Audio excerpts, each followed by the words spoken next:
Text set 5, author study, Patricia Polacco. The goal for today is to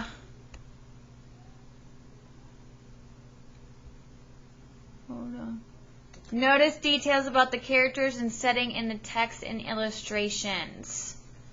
Okay. How do we feel when you see lightning and hear loud thunder?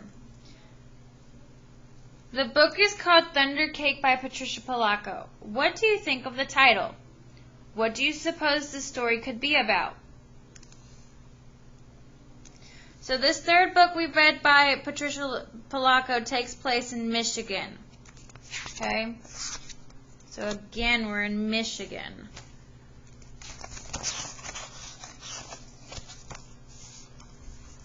Well, on sultry summer days at my grandma's farm in Michigan, the air gets damp and heavy. Storm clouds drift low over the fields. Birds fly close to the ground. The clouds glow of instant with a sharp crackling light, and then a roaring, low tumbling sound of thunder makes the windows shudder in their panes.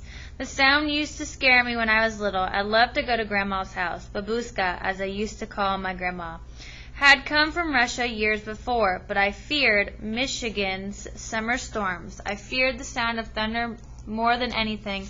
I always hid under the bed when the storm moved near the farmhouse. This is the story of how my grandma, my babushka, helped me overcome my fear of thunderstorms. Grandma looked at the horizon, drew a deep breath, and said, "This is Thunder Cake, baking weather, all right. Looks like the storm coming to me. Looks like a storm coming to me." "Child, you come out from under that bed. It's only thunder you're hearing," my grandmother said. So do you see those shoes under the bed? Why is Patricia under the bed? What is the problem here?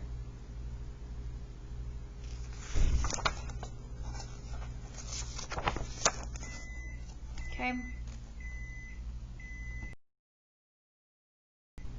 The air was hot, heavy, and damp. A loud clap of thunder shook the house, rattled the windows, and made me grab her close. "Steady, child," she cooed. "Unless you let go of me, we won't be able to make a thunder cake today." "Thunder cake," I stammered as I hugged her even closer. "Don't pay attention to the old thunder, except to see how close the storm is getting. When you see the lightning, start counting, real slow. When you hear the thunder, stop counting. The thunder, that number is how many miles away the storm is. Understand?" she asked. "We need to know how far away the storm is so we have time to make the cake and get it into the oven before the storm comes, or it won't be real thunder cake." "So how will they know how far away the storm is? Have any of you tried the counting trick?" Her eyes surveyed the black clouds away off in the distance. Then she strode in the kitchen. Her worn hands pulled a thick book from the shelf above the wood stove. "Let's find that recipe, child," she cooed. She crowed as she lovingly fingered the grease-stained pages to a crease spot. "Here it is, thunder cake." She carefully pinned the ingredients on a piece of notepaper. "Now let's gather all the things we'll need," she exclaimed as she scurried toward the back. "Now let's gather all the things we'll need," she exclaimed as she scurried toward the back door. So the storm is getting closer. So let's see what else they need to make their cake.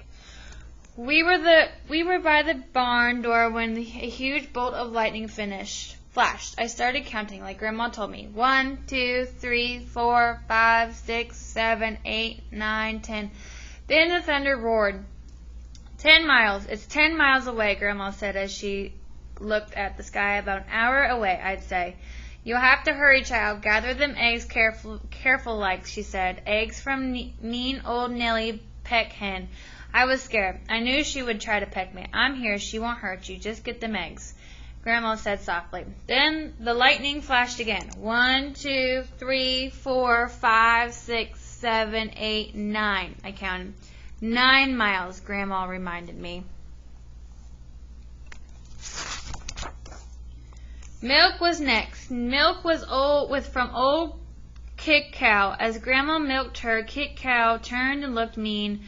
right at me. I was scared. She looked so big. Zip went the lightning. 1, 2, 3, 4, 5, 6, 7, 8. I counted. Boom went the thunder. 8 miles away, child, Grandma croaked. Now we have to get chocolate and sugar and flour from the dry shed. Okay? I've never heard of a dry shed, but if it's where they need to go to get chocolate and sugar and flour, it must be like a pantry where they keep food stored away from the house. I was scared as we walked down the path from the farmhouse through tangleweed woods to the dry shed. Suddenly the lightning split the sky. 1, 2, 3, 4, 5, 6, 7. I counted. Boom, ba-boom, crashed the thunder. It scared me a lot, but I kept walking with Grandma. Another jagged edge of lightning flashed as I creeped into the dry shed. 1, 2, 3, 4, 5, 6. I counted. Crack! Crack! Boom!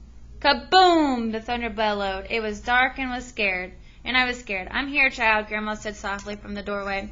Hurry now, we haven't got much time. We've got everything but the secret ingredient. So they have eggs, milk, chocolate, sugar, and flour. What could the secret ingredient be? 3 overripe tomatoes and some strawberries, Grandma whispered as she squinted at the list. I climbed up high on the trellis. The ground looked a long way down. I was scared. I'm here, child, she said. Her voice was steady and soft. You won't fall. I reached 3 luscious tomatoes while she picked strawberries. Lightning again. 1, 2, 3, 4, 5, I counted. Ga-boom! Boom! Boom! The thunder growled.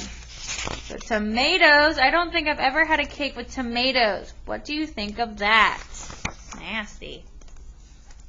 We hurried back to the house in the warm kitchen and we measured the ingredients. I poured them into the mixing bowl while Grandma mixed. I churned butter from the frosting and melted chocolate. Finally, we poured the batter into the cake pans and put them into the oven again together. Lightning lit the kitchen. I only counted to 3 and thunder boomed and crashed. 3 miles away, Grandma said, and the cake is in the oven. We made it. We'll have a real thunder cake. As we waited for the cake, Grandma looked out the window for a long time. Why, you aren't afraid of thunder. You're too brave, she said as she looked right at me. I'm not brave, Grandma, I said. I was under the bed, remember? But you got out from under it, she answered, and you got eggs from mean old Nellie Peckhen. You got milk from old Kid Cow. You went through tangleweed woods to the dry shed. You climbed the trellis in the barnyard. From where I sit, only a very brave person could have done all of those things. I thought and thought as the storms rumbled closer. She was right. I was brave. Brave people can't be afraid of a sound, child, she said as we spread out the tablecloth and set the table. When we were done, we hurried into the kitchen to take the cake out of the oven. After the cake had cooled, we frosted it. Just then the lightning flashed, and this time it lit the whole sky. Even before the last flash had faded, the thunder rolled. Boom, crashed, and ba-bar, ba-boom, just above us. The storm was here. Perfect, Grandma cooed, just perfect. She beamed as she added the last strawberry to the glistening chocolate frosting on top of our thunder cake.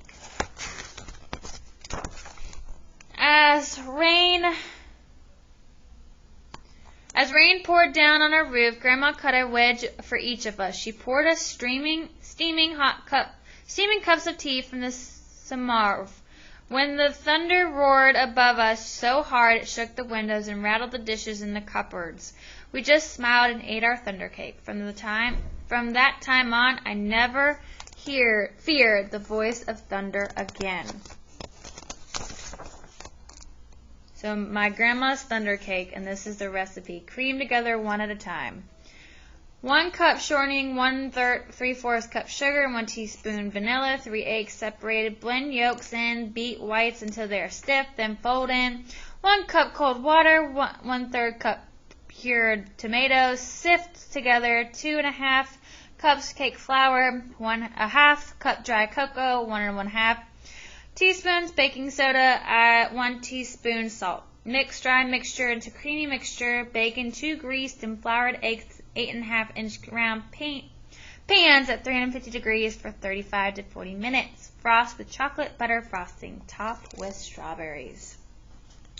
Yummy. So this story puts me in the mood for a thunderstorm. What about you?